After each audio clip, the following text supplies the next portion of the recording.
하나님의 크신 사랑과 은총이 여러분의 삶에 함께 하시기를 빕니다.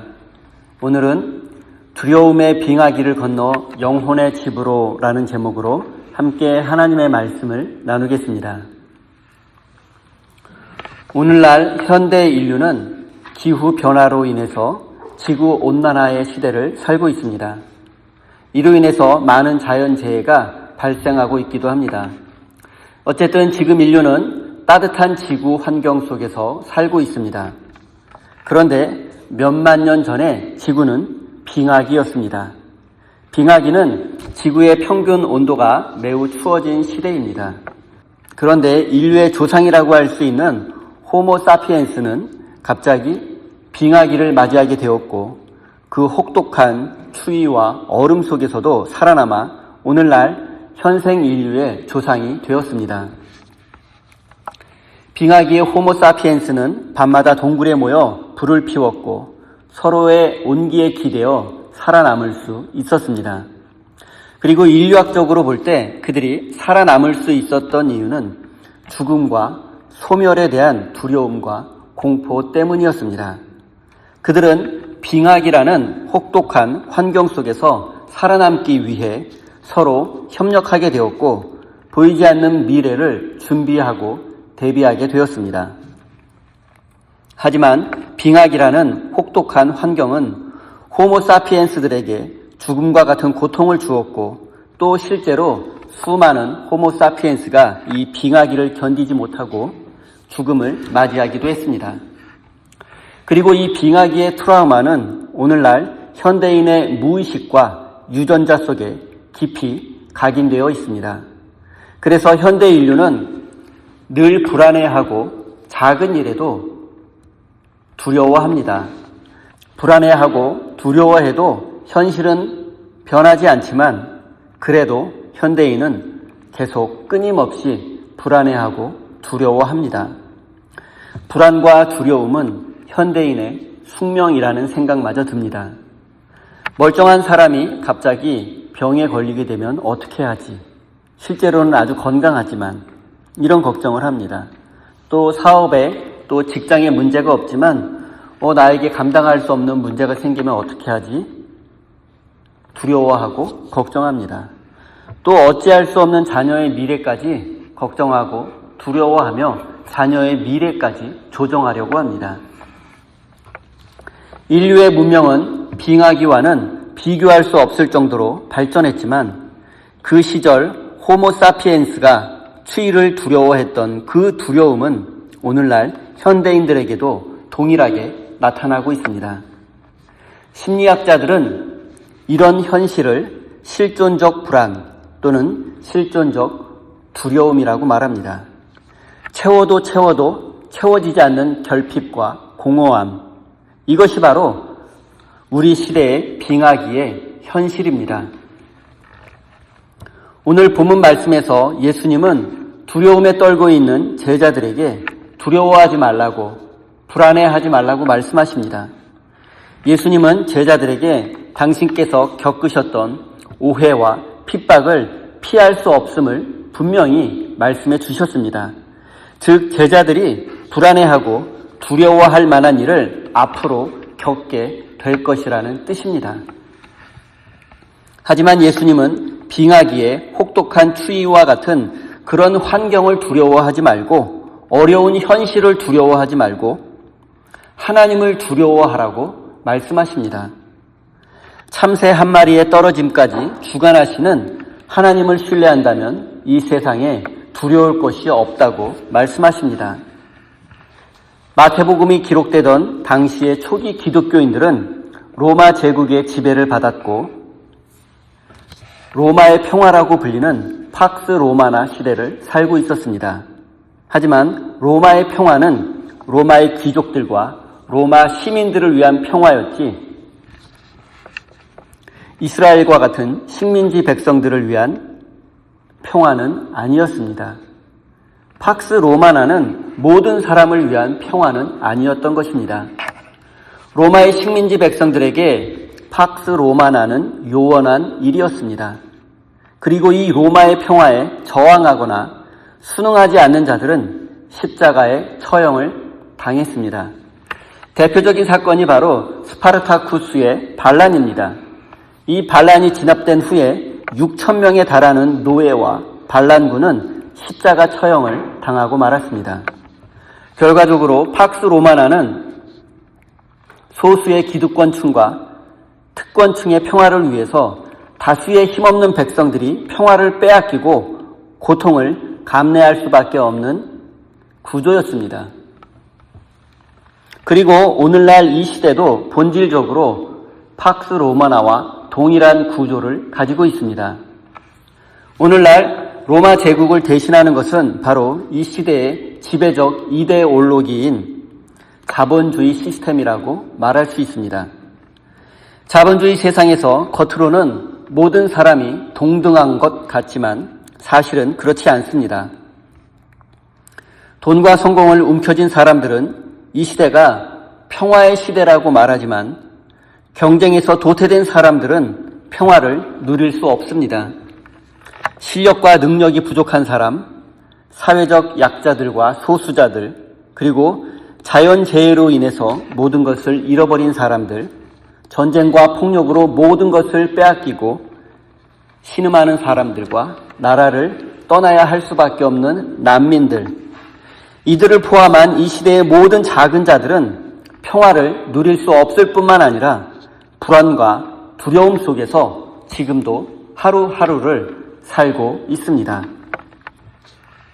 또 자본주의 세상은 대부분의 사람들을 순종적인 소비자로 길들이고 있습니다.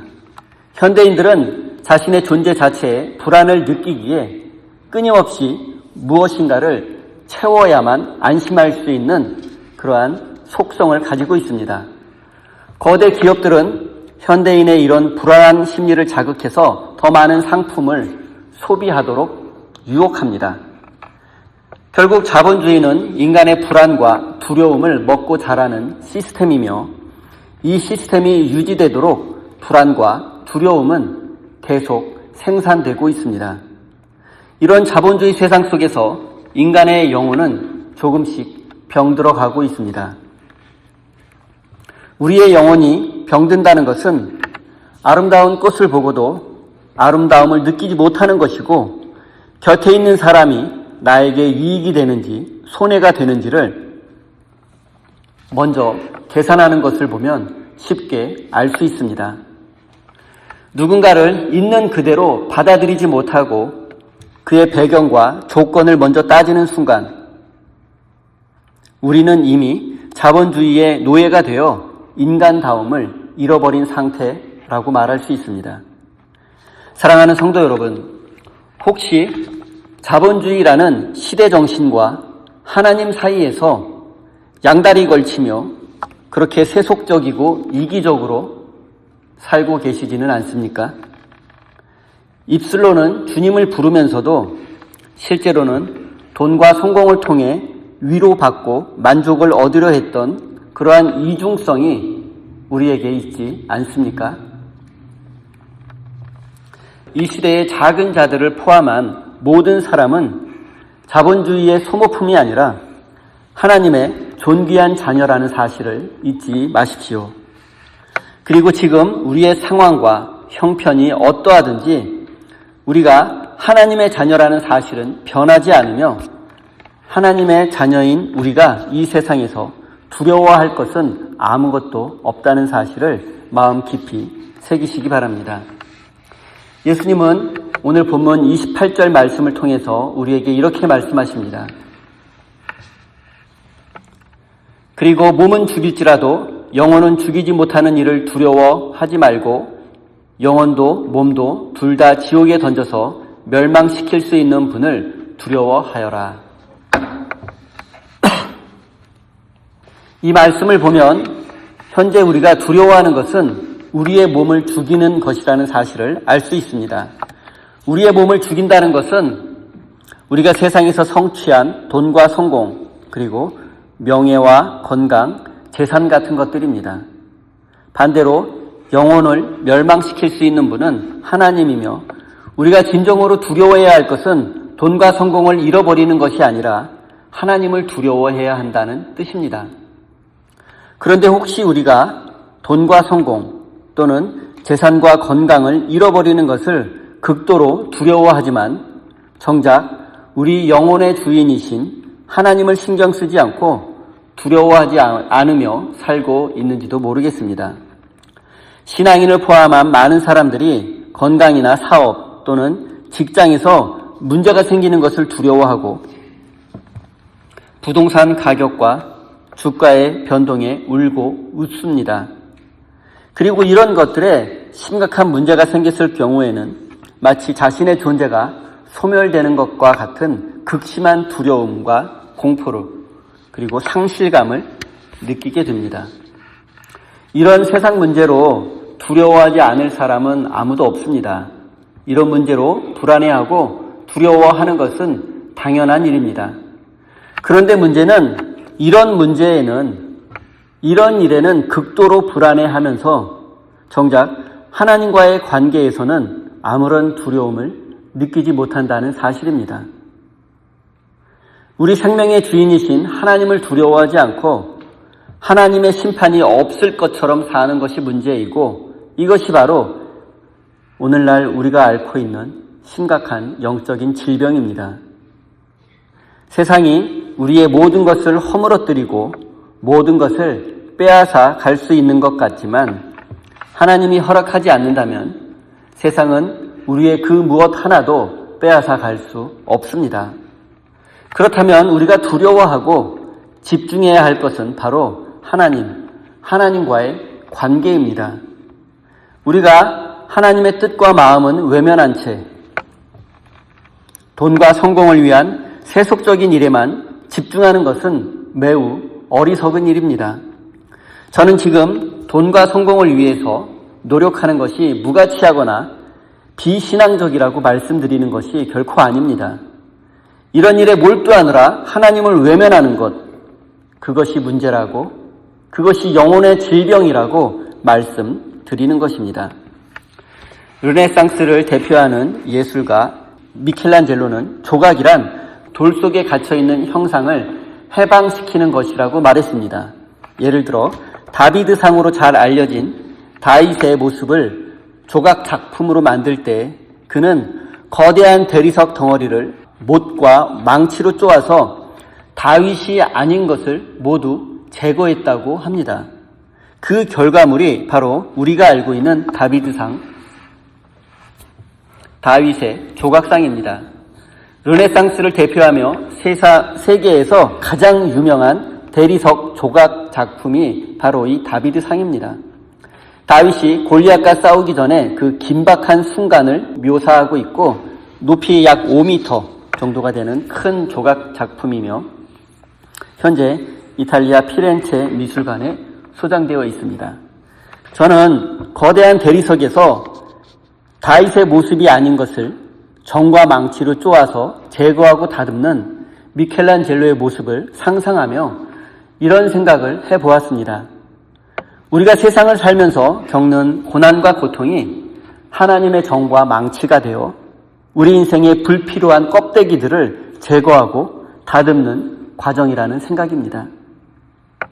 세상은 우리의 재산과 건강이 깎여나가고 명예가 깎여나가고 우리의 지위가 깎여나갈 때 우리 인생이 실패한 것이라고 말합니다. 하지만 하나님은 그 깎여나가는 고통스러운 과정을 통해서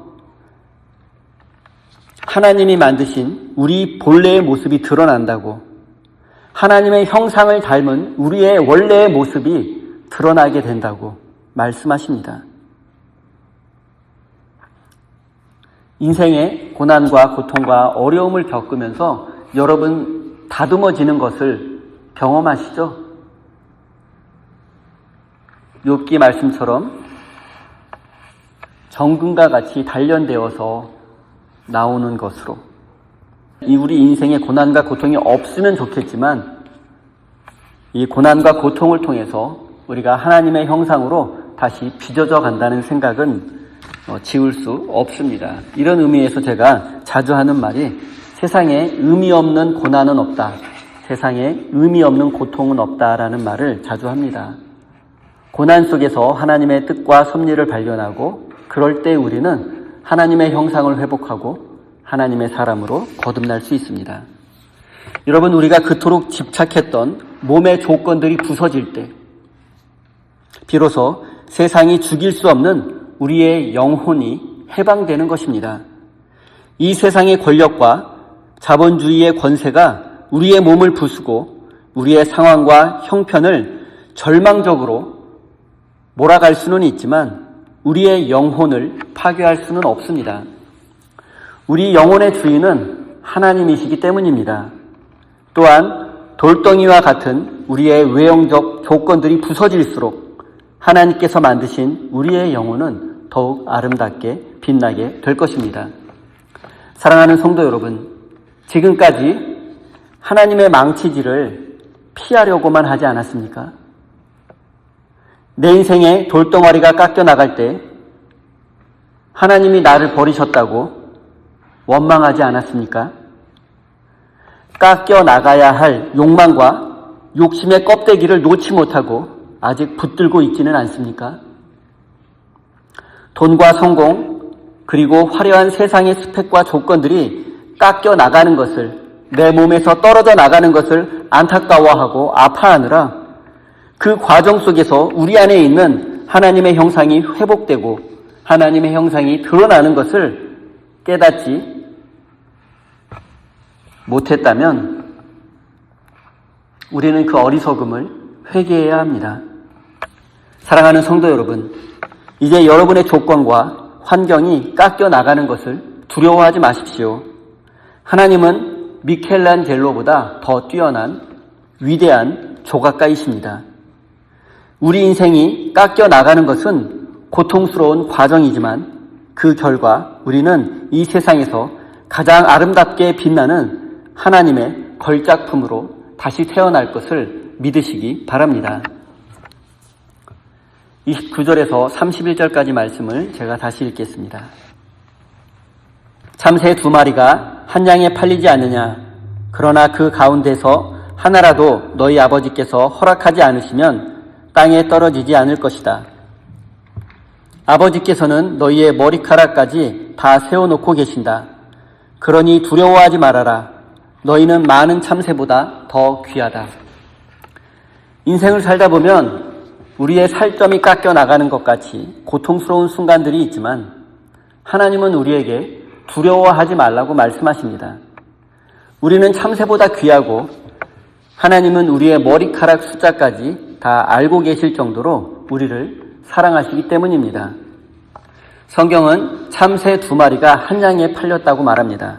여기서 한 양은 옛날 성경에는 한 아사리온이라고 번역했는데, 아사리온은 로마 제국의 화폐 중에서 가장 가치가 낮은 구리 동전이었습니다. 한 아사리온은 성경시대 노동자의 하루 품삯의 한 16분의 1 정도였습니다.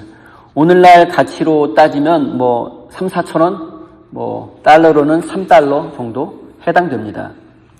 그리고 참새 2마리가 한 아사리온이었음을 감안하면 참새는 당시 사람들에게 껌값에 불과했음을 알 수 있습니다. 이런 말이 있습니다. 참새는 당시 서민들이 기력을 보충하기 위해서 먹었던 가난한 자의 단백질이다 라는 말이 있어요. 고대 근동에 실제로 있는 말입니다. 참새는 가난한 자의 단백질이다. 이런 비슷한 말이 실제로 있습니다. 그리고 참새는 당시 사회에서 가장 가치 없고 보잘것없는 존재를 상징했습니다. 하지만 하나님은 그 가치 없고 보잘것없는 참새마저 돌보시기에 우리를 지키시고 보호해 주신다는 의미입니다. 우리는 참새보다 더 귀한 존재이니 하나님께서 도와주실 것이다. 그러니 두려워하지 말라. 이것이 바로 참새 2마리가 한 아사리온에 팔린다는 말씀의 의미입니다. 세계적인 학자 유발 하라리는 그의 저서 호모데우스에서 현대 문명이 인간을 단지 알고리즘과 데이터의 집합으로 만들었다고 비판한 바 있습니다. 이것은 현대 사회에서 인간의 본질이 알고리즘과 데이터 저장에 있다는 뜻입니다. 인간은 살아있는 유기체, 생명이라기보다 알고리즘과 데이터를 통해서 인간의 속성을 다 파악할 수 있다는 의미입니다. 인간에게서 알고리즘과 데이터를 빼고 나면 남는 게 없다는 의미이기도 합니다. 빅데이터와 AI가 중심이 된 세상에서 인간은 정보를 처리하는 하나의 기계 장치로 전락하고 있는 것 같습니다. 또 현대인의 모든 정보를 수집해서 만들어진 알고리즘에 의해서 인간의 등급이 매겨지고 있습니다. 결혼정보회사에서 회원의 나이와 학력, 그리고 외모와 경제력 등을 점수로 환산해서 등급을 매기고 있는 것처럼 오늘날 현대인들도 빅데이터와 알고리즘에 의해서 분석되어지고 있고 판단되어지고 있고 등급이 매겨지고 있습니다. 그 결과 효율성과 능력을 갖춘 가치 있는 인간과 그것이 부족하거나 없는, 가치 없는 인간으로 세상은 그렇게 우리를 구분하고 분류하고 평가하고 있습니다. 이런 세상에서 인간은 불안과 두려움을 느낄 수밖에 없습니다. 불안과 두려움은 우리의 숙명이고 또 친구라는 말을 하지 않을 수 없습니다. 하지만 그리스도인은 불안과 두려움 속에서도 하나님의 사랑을 발견하는 사람들입니다. 하나님은 우리를 빅데이터를 통해서 바라보거나 평가하지 않습니다. 하나님은 우리를 스몰 데이터로 바라보십니다. 스몰 데이터라는 말이 실제로 있는지는 모르겠지만 빅데이터와 반대 개념으로 우리 한 사람 한 사람의 생명과 한 사람의 영혼을 소중히 여기시는 빅데이터는 결코 AI의 알고리즘은 결코 지금 나의 기분과 상황과 마음과 내 마음의 아픔과 상처를 알고리즘과 빅데이터는 결코 알 수 없습니다. 하지만 하나님은 우리 한 사람 한 사람을 향한 스몰 데이터가 있습니다. 우리의 아픔과 상처, 우리의 감정과 우리 각 사람의 고유성, 우리만의 스몰 데이터로 하나님은 우리를 바라보고 계십니다. 하나님은 우리를 이 세상의 유일한 존재로 여기시며 우리의 모든 순간을 주목하고 계십니다. 우리는 이 사실을 하나님께서 우리의 머리 숫자까지 다 알고 계신다는 이 말씀을 통해서 알 수 있습니다. 여러분, AI가 아무리 뛰어나도 빅데이터와 알고리즘이 지금보다 더 발전하고 완벽해진다 할지라도 그것들은 우리의 머리카락 숫자까지 다 셀 수 없습니다. 하나님께서 우리의 머리카락 숫자까지 알고 계신다는 이 말씀의 뜻은 우리의 가장 사소하고 보잘것없는 부분까지도 모두 알고 계실 만큼 우리에게 관심이 많으시고 깊은 사랑으로 우리를 지키고 보호하시겠다는 하나님의 약속입니다. 하나님께서 우리를 이처럼 사랑하시는데 우리가 두려워할 것이 무엇이겠습니까? 예술가들은 부정적인 의미로 상투성이라는 단어를 사용합니다. 상투성, 상투적이다라는 말은 새롭지 않고 독창적이지도 않다라는 뜻입니다. 하지만 우리의 일상은 너무나 상투적입니다. 우리의 일상은 반복되는 것이 대부분이기에 새롭지 않고 독창적이지 않습니다. 그러나 이 상투적이라는 표현은 매우 중요합니다. 우리 그리스도인들에게. 우리는 상투적인 일상 속에서, 즉 모든 삶의 자리에서 하나님의 은혜를 발견할 수 있어야 합니다. 아침에 눈을 뜨고 숨을 쉬고 밥을 먹고 배설하고 잠을 자는 모든 일상의 순간 속에서 하나님의 사랑과 은혜를 발견할 수 있어야 합니다. 이런 상투적인 우리의 일상 속에 하나님의 거룩함을 바라볼 수 있어야 합니다. 내가 오늘 누군가를 만나는 것, 누군가와 작은 일상의 이야기를 나누는 것, 그리고 따뜻한 햇살, 심지어 우리의 머리카락이 빠지고 다시 자라는 것과 같은 사소한 일조차 상투적이지 않습니다. 하나님의 섭리 아래서 이 모든 것이 이루어지고 있기 때문입니다. 끝을 알 수 없을 정도로 거대한 우주 속에 수천억 개의 은하계가 있고 또 지구라는 작은 행성이 있고 그곳에 나라는 생명이 존재한다는 것은 과학자들이 말하기를 확률적으로 거의 불가능에 가깝다고 합니다. 그래서 이것은 신비입니다. 하나님은 이 신비를 유지하기 위해서 지금 이 순간에도 우리의 머리카락 숫자까지 헤아리시며 졸지도 않고 주무시지 않고 우리를 지키고 보호하고 계십니다. 두려워하지 말라는 주님의 음성은 이 상투적인 일상에 함께 하시는 하나님을 바라보라는 뜻입니다. 우리의 머리카락이 빠지고 다시 자라는 작은 일상의 순간에도 하나님은 우리와 함께 하시며 우리를 지키고 보호하십니다. 그런데 우리가 무엇을 두려워하겠습니까? 이런 까닭에 하나님은 우리에게 불안해하지 말고 두려워하지 말라고 말씀하신 것입니다. 사랑하는 성도 여러분, 지금까지 세상의 크고 화려한 것들만 추구하며 정작 반복되는 일상 속에 숨겨진 하나님의 손길을 무시하거나 외면하지 않았습니까? 자본주의 세상이 만든 알고리즘이라는 기준과 빅데이터에 의해 매겨진 등급에 집착하느라 우리의 머리카락까지 세시는 하나님의 사랑을 잊고 살지 않았습니까? 우리가 상투적이라고 말하는 우리의 평범한 하루에 놀라운 하나님의 사랑이 담겨 있다는 사실을 깨달으시기 바랍니다.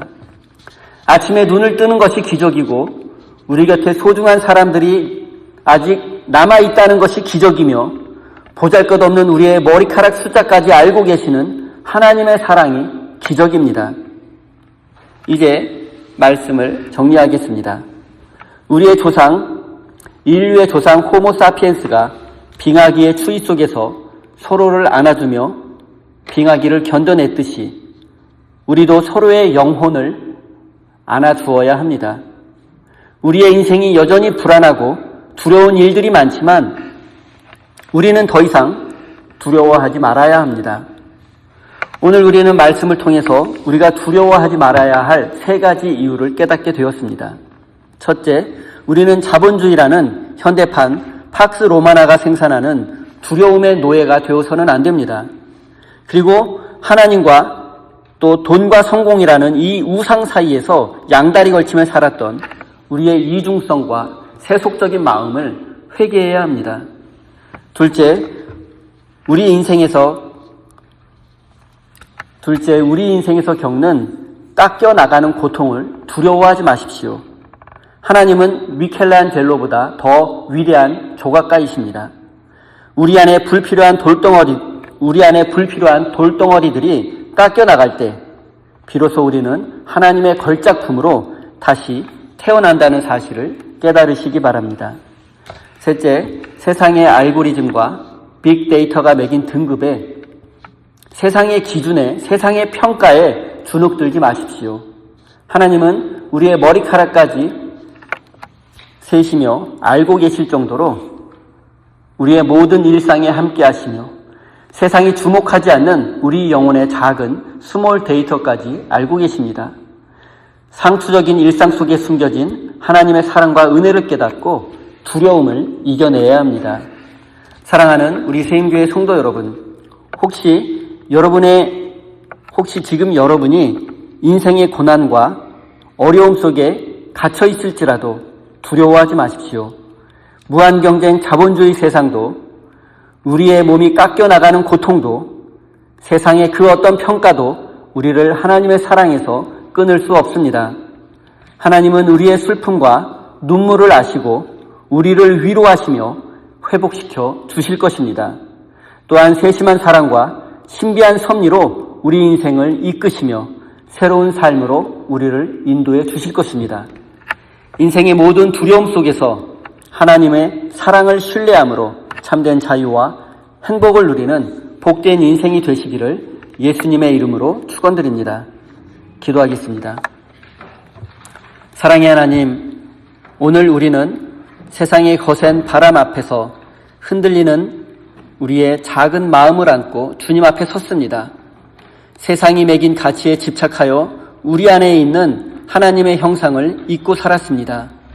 하나님보다 돈과 성공을 더 신뢰했고 타인의 시선을 주님의 시선보다 더 두려워했던 우리의 어리석음을 고백합니다. 이제 몸은 죽여도 우리의 영혼은 죽이지 못하는 세상의 위협 앞에 당당하게 서기를 원합니다. 거친 돌을 깎아 아름다운 조각품을 만든 미켈란젤로처럼 우리 삶에 하나님이 원하지 않는 모습을 깎아내어 하나님이 원하시는 걸작품으로 거듭날 수 있도록 우리의 삶을 인도해 주십시오. 참새 한 마리의 떨어짐까지 주관하시고 우리의 머리카락 숫자까지 모두 세시는 하나님의 그 세밀한 사랑이 지금 우리의 삶을 붙들고 있음을 믿습니다. 하나님을 신뢰함으로 인생의 모든 불안과 두려움을 이겨내게 하시고 상투적인 일상 속에 숨겨져 있는 하나님의 은혜를 발견하는 믿음의 사람이 되게 해 주십시오. 사랑의 하나님, 이 시간 우리가 가진 것 중에 일부를 드립니다. 이 예물이 쓰이는 곳마다 하나님의 나라가 확장되게 하시고 세상의 경쟁에서 밀려난 이 시대의 작은 자들에게 따뜻한 위로와 소망의 빛이 되게 해 주십시오. 주님, 예물을 드린 손길들을 기억하여 주시고 저들이 경제적으로 어려움 겪지 않도록 은혜를 내려주시고 저들의 삶에 하나님의 축복을 풍성히 내려 주십시오. 예수 그리스도의 이름으로 기도드립니다. 아멘.